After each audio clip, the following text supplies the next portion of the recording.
75वें स्वतंत्रता दिवस के अवसर पर रोहिलखंड समाचार वैसे तो आपको कार्यक्रम दिखाई रहा है, वीरों को नमन और कवियों के संग। वहीं हमने अभी एक प्रोग्राम और आपको दिखाया था जो भारत माता को याद करते हुए और वीर जवानों को नमन करते हुए सिंगर लक्की जी के साथ। लेकिन ये सौभाग्य है हमारा और हमारे रोहिलखंड समाचार का कि आज हमारे बीच देश का एक ऐसा कवि जिनको मैं स्वयं करीब 20 साल से जानता हूँ और वो अपने तारुफ के लिए मोहताज नहीं है। हाँ, मैं बात कर रहा हूँ डॉक्टर राहुल अवस्थी जी की। वो नाम, वो चेहरा कि राहुल अवस्थी को जो देखे उनका मुरीद हो जाए। और राहुल जी से जब कोई बात करे तो मैं समझता हूँ कि उनका संपर्क हो ही जाता है, क्योंकि वो अपनी वाणी के लिए चर्चित रहते हैं। राहुल जी, आज जो आपका स्वरूप है, मुझे लग रहा है रविंद्रनाथ टैगोर जी को मैं देख रहा हूँ। रविंद्र, आज अच्छा आपने जिक्र किया। रविंद्रनाथ टैगोर के रूप में आप इसलिए देख रहे हैं कि आपकी भावना वैसी होगी। जाकी रही भावना जैसी, प्रभु मूरति देखी तिन तैसी। आपने तो रविंद्रनाथ टैगोर का नाम लिया है ना। कुछ लोगों को मैं कभी आचार्य रजनीश के रूप में नज़र आ रहा था। कुछ दिन पहले मैं गोलवलकर जी के रूप में कुछ लोगों को नज़र आ रहा था। थोड़े दिन पहले लोगों ने मुझे योगेंद्र यादव के तौर पर चिन्हित किया। सबका अपना भाव है, सबका अपना भाव है। और हिंदी साहित्य के लोग जो ज़्यादातर हमारे साथ जुड़े रहते हैं वो इसमें निराला को खोजते हैं। इसका अर्थ ये है कि भारत में ही नहीं, पूरी दुनिया में किसी भी दृश्य को, मंजर को, किसी भी चीज़ को, वस्तु को अपनी आत्मा की दृष्टि के वास्तु से देखते हैं आप। तो आत्मा की दृष्टि का जो वास्तु है आपका, वह रविंद्रनाथ टैगोर से अगर मैच करता है, रविन्द्रनाथ टैगोर को अगर चिन्हित करता है, इसका अर्थ यह है कि आपके भीतर साहित्य और राष्ट्रीयता, कविता और कविता के साथ गीत, दोनों चीज़ें हिलोरे ले रही हैं। और तीसरी बात यह है कि आप सूचना और संचार से जुड़े हुए हैं, आईटी के दौर में खड़े हैं। और ऐसे में कोई अपनी जड़ों की ओर देखे, और आज 15 अगस्त है, और ऐसे में रविन्द्रनाथ टैगोर को आप मुझ में देख रहे हैं, तो ये मेरी उपलब्धि भले न हो, लेकिन ये आपकी दृष्टि की वह उदारता ज़रूर है जो मुझ जैसे अकिंचन में किसी बड़े व्यक्तित्व की छाप को खोज रही है। ईश्वर करे कि रोहिलखंड समाचार से जुड़े हुए लोग देश के लोगों में इसी तरह की उदात्त छवियों को, उदार छवियों को, सृजनात्मक छवियों को निकाल करके लाते रहें, देखते रहें। और इस इंडस्ट्री पर, इस उद्योग पर, इस क्षेत्र पर, इस मिशन पर समाचार की दुनिया में जो चर्चाएं होने लगी हैं, उनको एक और सकारात्मक सार्थक पहल मिले। रोहिलखंड समाचार की ओर से यह जो भाव व्यक्त हुआ है मेरे प्रति, मैं चाहता हूं कि यह सार्थकता और यह सकारात्मकता आपकी ओर से सभी में जीवन। लेकिन जो राहुल जी आपका स्वरूप है, मैंने आपको कहा कि रविंद्र जी से मिल रहा है। रविंद्र जी वृद्ध अवस्था में थे, लेकिन आप भी मुझे लग रहे हैं, लेकिन आवाज़ वही कड़क है जो मैंने 20 साल पहले देखी थी। तो मैं चाह रहा था वो एक देशभक्ति, आपने कहा था प्राणों से प्यारा है मेरा देश, एक पंक्ति थी आपकी जी। ज़रा मैं उसको सुनूंगा कि थोड़ा सा आज, क्योंकि माहौल ऐसा है, 15 अगस्त का दिन है और स्वतंत्रता हम लोग बना रहे हैं, आज़ादी का जश्न मना रहे हैं, और आप हमारे साथ हैं, तो कुछ ऐसा हो जाए कि हमारे जो श्रोता लोग हमको देख रहे हैं उनका भी लगे कि हाँ, राहुल जी वही हैं जो पुराने थे। बिल्कुल मेरे भैया, रोहिलखंड समाचार का सबसे पहले तो मैं धन्यवाद कर दूं, आभार कर दूं कि आप इस दौरान भी उसी तरह सक्रिय हैं। नहीं तो अमूमन क्या होता है कि 15 अगस्त को छुट्टी का दिन मानकर बहुत सारे लोग घरों में बैठ जाते हैं। मैं देख रहा हूं कि स्टूडियो में भी जो भराव है, आपके जितने सारे लोग जमा हैं, अमूमन आज के समय में सामान्य स्टूडियो में आपको इसके आधे भी नहीं मिलेंगे। और आपकी इस जीवंत और शानदार टीम के साथ यहाँ खड़े होकर के बात करके आपसे जो अनुभूति हो रही है, उससे मुझे लग रहा है कि मुझे वो अपनी पंक्तियाँ अवश्य दोहरानी चाहिए यहाँ पर। वो मेरा गीत है, लेकिन वो गीत क्या है कि वो ऐसी रचना है जो समय के साथ बढ़ती जा रही है। और उस गीत में मैंने भारत के नक्शे को, भारत के मानचित्र को देखा है और उसके बाद भारत की आत्मा को, भारत की इतिहास को उसमें डेवलप किया है, उसमें विकसित किया है। मैं कुछ पंक्तियां सुना देता हूं आपको, अगर आपने उसी गीत की बात की है। भारत के नक्शे को आप देखते हैं ना, तो वो ऐसे है ना, मैं उसका एक चित्र देता हूं आपको कि चरणों में हिंद महासागर, जिसके सर पर गिरिजा शंकर, चरणों में हिंद महासागर, जिसके सर पर गिरिजा शंकर, कुदरत भी जिस पर न्योछावर, न्योछावर है अक्षर वक्षर, क्या बात। अध्यात्ममयी जिसकी चाहें, कल्याणमयी जिसकी राहें, जगती तल पर जिसकी छाहें, पूरब पश्चिम जिसकी बाहें। बहुत सुंदर राहुल जी, बहुत सुंदर। कर्म पाठ की नौबत है, जो विश्व शांति के अक्षत है, जो दुनिया पढ़ना चाह रही, वो इश्क मोहब्बत का खत है, जिसके आराधन में अर्पित तन मन धन सारा है। बहुत बढ़िया। जिसके आराधन में अर्पित तन मन धन सारा है, प्राणों से प्यारा है ये देश हमारा है। क्या बात है राहुल जी, बहुत बहुत सुंदर, क्या पंक्तियां की हैं ये आप। देश हमारा है, प्राणों से प्यारा है ये देश हमारा। बहुत बढ़िया। मतलब आज आपने मतलब रग रग में भर दिया आपकी इस वाणी ने। लग रहा है मुझे कि जो उस समय हम लोग आज़ाद हुए थे, तो उसका मुझे आज प्रतीत हो रहा है कि मैं उस आज़ादी के जो जश्न था उसको मना रहा हूँ आपके इस गीत के साथ में। देखिए, आपका तो समाचार, आपका जो चैनल है उसका नाम ही रोहिलखंड समाचार है। मुझे एक बात याद आ गई, अगर आप समय देते हैं तो मैं अरे बात बिल्कुल राहुल जी सुनाता हूँ, जिक्र करता हूँ। अभी आपने कहा ना कि वो जो आपकी दाढ़ी और वो आपको लुक दे रहा है। जी जी जी जी। मैं जब पढ़ाने के लिए आया कॉलेज में, तो वहाँ मेरी उम्र बड़ी कम हुआ करती थी, मैं बिल्कुल मरियल सा छोकरा था। जी जी। तो वहाँ पर अपने को बड़ा दिखाने के लिए खादी की शर्ट पहनता था, आधे बाह की, और नीचे चप्पलें पहनता था। एमए के क्लासेस में कुछ बच्चे ऐसे भी थे जो मुझसे बड़े थे। आज इस 40 साल की अवस्था में बाल ज़रूर सफ़ेद हैं। इससे पहले, साल भर पहले आपने देखा था बिल्कुल काले थे, और मैं बिल्कुल सुकुमार चोले में था। लॉकडाउन का प्रभाव हो सकता है, मैं कहीं गया नहीं, लेकिन ये जो वृद्धता है ना, जी जी, ये भी मन की अवस्था है, और युवता भी है, ये भी मन की अवस्था है। अगर आपके भीतर कर्म के प्रति निष्ठा है, जोश है, जज्बा है, ऊर्जा है, ऊष्मा है, लगन है, तो निश्चित तौर पर आप युवा रहेंगे। और वो जैसे आप ये जो वस्त्र धारण किए हुए हैं ना, ये गुरु के रंग का वस्त्र है। मैंने गुरु मान लिया आपको। तो इस गुरु के भीतर जो निष्ठा आपकी छिपी हुई है ना, जो ऊर्जा छिपी हुई है, वो आपको हर जगह समय के पृष्ठों पर रूपायित करेगी। तो ये जो, ऐसा मान लीजिए कि आप मैं ऐसा अंगार हूँ जिसके ऊपर थोड़ी सी राख आ गई है, और उसके भीतर मैं धधकता हुआ एक ज्वाला का रूप हूँ। मतलब शंकर जी का स्वरूप मान लें। आप कुछ भी मान सकते हैं, पर ये जो वर्णन है आपके, मैं वो भोलेनाथ के लिए है। और सावन का वहाँ चल रहा है, उस बात पर आता हूँ। भोले का तो खैर ये देश है, शिवता हमारी पहचान है, और हम लोग रोहिलखंड क्षेत्र में हैं, तो और बरेली नगरी से हूँ, तो उसे तो नाथ नगरी कहते हैं, भोले की नगरी है। रोहिलखंड क्षेत्र ने आज़ादी के दौर में बड़ा काम किया है। 1857 की क्रांति से लेकर के बहुत बाद तक आपके रोहिलखंड ने अपनी भूमिका को बहुत अच्छी तरीके से निभाया है।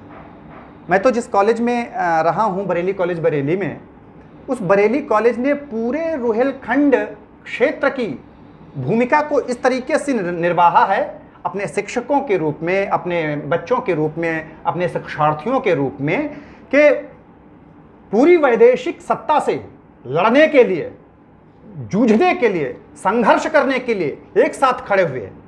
मुझे याद है वहाँ के एक शिक्षक का नाम मौलवी कुतुब शाह, मास्टर महमूद अहसन, जैमी ग्रीन बरेलवी, सरदार अजीत सिंह, सरदार भगत सिंह के चाचा, वो सब इसी बरेली कॉलेज से जुड़े रहे हैं, और सब ये बड़े लोग हैं।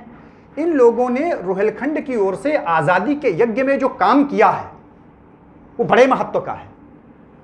और निश्चित तौर पर आज के दौर में, आज के समय में रुहेलखंड समाचार भी अगर इस आज़ादी को, इस स्वाधीनता को, इस स्वतंत्रता को उसके सही रूप और मानक में ढले हुए, घले हुए संदर्भ दे देता है, तो ये हमारी न केवल सफलता होगी वरन भविष्य के लिए भी कुछ ऐसे संदर्भ होंगे, भविष्य के लिए भी कुछ ऐसे पगचिन्ह होंगे जिनसे लोग सीखेंगे, जिनसे लोग जानेंगे कि हाँ, आज के समय में भी हम अपने मूल्यों और मानकों के लिए काम करते हैं। मैं इसके लिए आपको साधुवाद देता हूँ। धन्यवाद आपका राहुल जी। लेकिन राहुल जी, अभी मैं देख रहा था जब आपसे बात हुई, क्योंकि सौभाग्य हमने आज तक वो मंच पर संचालन करते हुए बेबाक वक्ता के रूप में देखा है मैंने। एक बार याद है मुझे, संतोष आनंद जी, हरिओम पवार जी आपके साथ थे। तो उस समय का मैं जो राहुल जी देख रहा था, राहुल जो कवि थे, उभरते हुए कवि थे, और आज देश बिल्कुल राहुल जी को बिल्कुल अच्छी तरह जानता है। तो राहुल जी, मैं ये चाह रहा था कि एक कविता थी आपके हम नाम पर, जिसको आप मंच पर एक बार पप्पू पप्पू करके कर रहे थे, और उस कविता का अगर कुछ संदर्भ था, आपने कहा था कि मैं वो राहुल नहीं हूँ इसको लोग पुकार रहे हैं। मैं शायद वो संचालन में कहीं कोई ऐसा जिक्र आया होगा। अमूमन मैं किसी पर व्यक्तिगत टिप्पणी नहीं करता, प्रथम बात तो ये है। और दूसरी बात ये है कि अभी आपने कहा कि उस समय राहुल उभरते हुए थे, तब मैं उभरता हुआ था, इस वक्त भरता हुआ हूँ। क्या बात है राहुल जी, बहुत बढ़िया। ये तो कभी कभी कुछ चीज़ें ऐसी भी करनी लेकिन पड़ती इस समय जो आप भरते हुए हैं, तो जो खाली हो रहा है आपका हम नाम, उसके लिए कोई संदेश हो जाए। देखिए, रुहेलखंड समाचार तो एक बड़ा जिम्मेदार भूमिका का निर्वहन कर रहा है। मुझे लगता है कि समय ऐसा है जो योग्य को छांट लेता है और अयोग्य को किनारे कर देता है। हालांकि एक दिन वो सभी को समाप्त कर देता है, लेकिन समय से बेहतर चयन करता कोई नहीं है। भारत में, समाज में, परिवार में, कार्यालयों में, व्यवस्था में आप व्यक्तिगत संबंधों के आधार पर किसी भी व्यक्ति को प्रेफरेंस दे सकते हैं, महत्व दे सकते हैं, अयोग्य को भी योग्य बना करके पेश कर सकते हैं। लेकिन मैंने यह देखा है कि समय आपकी योग्यता की पहचान स्वयं करता है। समय आप पर मेहरबान है तो बहुत कुछ। तो राहुल जी, इसी पे 4 पंक्तियां देखिए कि पैर जमाने भर पर धरता जाएगा, जो मन में आएगा करता जाएगा, वक्त को कैसे बांध सकोगे मुट्ठी में, लम्हा लम्हा वक्त गुजरता जाएगा। बहुत सुंदर। वक्त बुरा हो तो अपनी ही मेधा छलने लगती है, वक्त बुरा हो तो बर्फानी धारा जलने लगती है, वक्त बुरा हो तो चंदन भी आग उगलने लगता है, वक्त बुरा हो तो खूंटी भी हार निकलने लगती है। क्या बात है राहुल, ऐसे संदर्भ आते हैं ना। बिल्कुल बिल्कुल। तो यह संभव है कि जो हमारे हम नाम हैं, बड़े सीनियर हैं, बड़े व्यक्ति हैं, बड़े नेता हैं, पर समय किसका चयन करेगा ये ना हमें पता है, ना उनको पता है, ना किसी अन्य को पता है। हाँ, यह सीख जरूर है, चेतावनी जरूर है समय की, समाज को, सबको, कि आप जबरदस्ती किसी व्यक्ति का चयन करके उसे हर एक व्यक्ति पर हावी नहीं कर सकते, किसी पर हावी नहीं कर सकते। मेरा नाम तो राहुल है, उनका भी नाम राहुल है, बहुत अंतर हो सकता है, लेकिन राहुल नाम वालों के साथ यह भी संभव है कि उनकी नियत ये होती हो। लेकिन प्रतिभा की जहां तक बात है, योग्यता की जहां तक बात है, तो योग्यता तो आप अर्जित कर सकते हैं, लेकिन प्रतिभा सबसे अधिक जरूरी है किसी कार्य के लिए। आप में अगर प्रतिभा नहीं है, योग्यता आप अर्जित भी कर लें तो कुछ विशेष होने वाला नहीं है, क्योंकि आपके भीतर जो स्पार्क है, आपके भीतर जो ऊर्जा है, आपके भीतर जो कैलिबर है, आपके भीतर जो ऊष्मा है, आपके भीतर जो काम करने की लगन है, आपके भीतर जो छा जाने की प्रवृत्ति है, वो आपकी प्रतिभा से आएगी। वो आप केवल मैनेज करके नहीं पाएंगे। अलग से दिखने की जो लालसा है वो आप में हो सकती है, लेकिन अलग आदमी स्वयं वो दिखे ये तो आपके डीएनए से आएगा, ये तो आपको ईश्वर प्रदत्त प्रतिभा है, ये तो आपको कोई दूसरी ताकत देती है। मतलब आप उनसे सहमत नहीं लग रहे हैं? सहमति या असहमति का जो प्रश्न है वो अपने स्थान पर है, लेकिन मैं ये जानता हूं कि लोगों को हर एक मुद्दे में टांग अड़ाने की आदत नहीं होनी चाहिए। और जब हम बड़े हो जाते हैं, बड़ी जगह पर चले जाते हैं, तो हमारी जिम्मेदारियां बढ़ जाती हैं। अगर हमारा दुश्मन, हमारा विपक्षी, हमारा विरोधी, मैं ये सारे शब्द अलग अलग प्रयोग कर रहा हूं। जी जी जी। दुश्मन अलग है, विपक्षी अलग है, विरोधी अलग है। अगर ये लोग आपसे योग्य हैं, आपसे बेहतर कार्य करते हैं, श्रेष्ठ कार्य करने में संलग्न है, उनमें कुछ ऐसा है जिसे रेखांकित किया जा सकता है, जिससे सीखा जा सकता है, तो उसको कभी भी नकारात्मक ढंग से नहीं लेना चाहिए। और जिस व्यक्ति ने अपने दुश्मन की योग्यता को, प्रतिभा को, उसकी अच्छाई को नकारात्मक ढंग से लिया है, तो ये सच मानिए कि उसका भी कभी भला होने वाला नहीं है।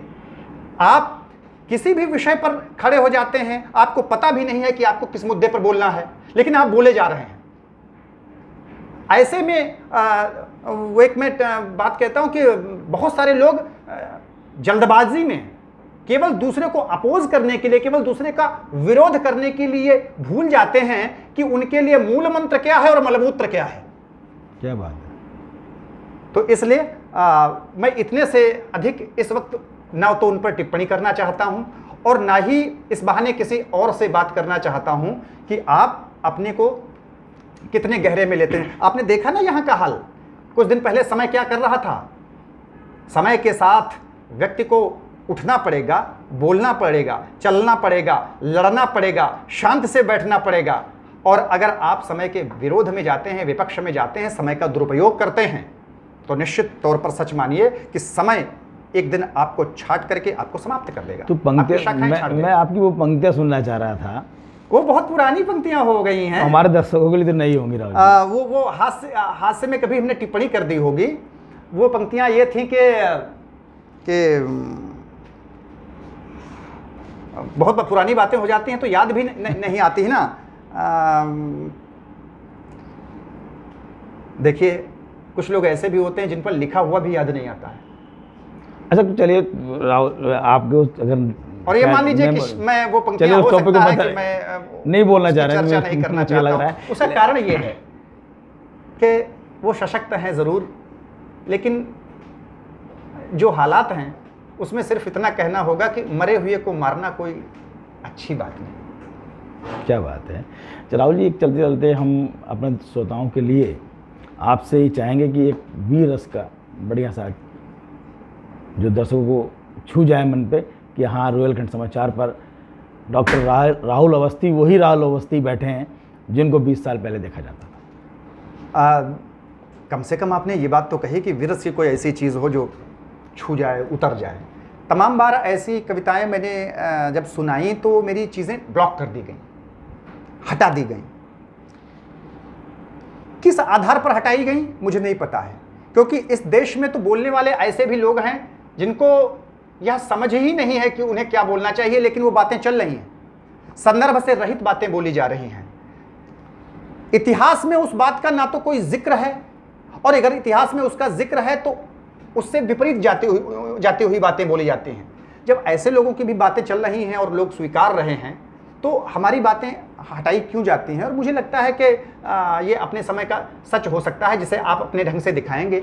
लेकिन मुझे वो पंक्तियां याद आती हैं भारत के बारे में, जब मैंने एक बार कह दिया तो कविताएं हटा दी गई कि राम कथा की प्रज्वलता को कहते काग भूषुंड यहाँ, राम कथा की प्रज्वलता को कहते काग भूषुंड यहाँ, विश्व शांति हित दहका करते हैं यज्ञों के कुंड यहाँ, मुंड भले कट जाएं पर वैरी से लड़ते रुंड यहाँ, दुष्ट भेड़ियों से भिड़ जाते हैं भेड़ों के झुंड यहाँ, शांति कपोत जहां में हम बेखौफ उड़ाया करते हैं, गुरु गोविंद सिंह चिड़ियों से बाज तुड़ाया करते हैं। बहुत बढ़िया जन्मे राहुल जय जी नागनाश का यज्ञ रचाया करते हैं। क्या कृष्ण बात है। कालिया के फन पर बांसुरी बजाया करते हैं। विश्व विजेता रावण कपिदल से संहारा जाता है। शिशुपालों की 100 गाली तक धीरज धारा जाता है। चेहरा कुचल दिया जाता है, क्या बात शीश है। उतारा जाता है। बहुत बढ़िया राहुल हाथ जी। ना हो ठाकुर के तो भी गब्बर मारा जाता है। क्या बात है राहुल जी, बहुत बढ़िया, बहुत बढ़िया। हाथ क्या- ना हो ठाकुर क्या के बात तब भी है, क्या बात है। गब्बर मारा जाता है।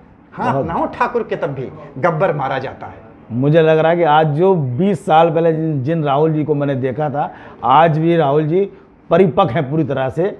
और अभी आप हमारे साथ थे डॉक्टर राहुल अवस्थी जी, जो अपनी बेबाक वक्तव्य और जुबान के लिए जाने जाते हैं। राहुल जी, आपका बहुत बहुत धन्यवाद कि आपने हमें समय दिया। धन्यवाद रुहेलखंड समाचार, धन्यवाद आपका, धन्यवाद आपकी पूरी टीम का। और इसलिए भी साधुवाद कि आपने जिस जगह से, जिस स्थान से अपने चैनल को प्रारंभ किया है ना, और वहाँ इतने व्यवस्थित तरीके से इन सारी चीज़ों को रखना, मैनेज करना, टीम को जुटाना, ऊर्जस्वी लोगों को जुटाना, ये सामान्य बात नहीं होती है। बहुत बहुत धन्यवाद। मैं आपको शुभकामनाएं भी देता हूं और साधुवाद भी देता हूं। धन्यवाद। ईश्वर करे यह रुहेलखंड समाचार भारत की बात सुनाने वाला बना रहे, भारत की बात करता रहे, और विश्व पटल पर शीघ्र ही अपने उन कदमों की छाप छोड़े जो कदम एक ऐसी दिशा में बढ़ चुके हैं